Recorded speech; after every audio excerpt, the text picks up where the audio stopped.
Mel 2204, your pageant vlogger host. Subscribe! Magandang araw Pilipinas and good day pageant lovers! Isang Pinay beauty queen na naman ang magbibigay ng karangalan at magbabandera ng bandila ng Pilipinas sa mundo ng pageantry.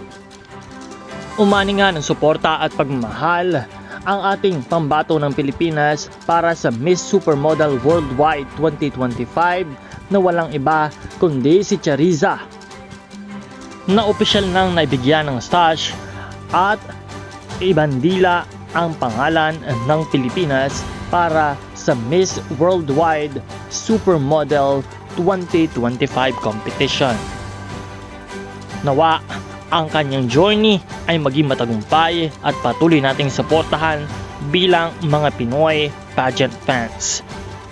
Patuloy natin siyang abangan sa kanyang journey dito sa kompetisyon at lagi nating bigyan ng suporta ang lahat ng mga Pinay beauty queens.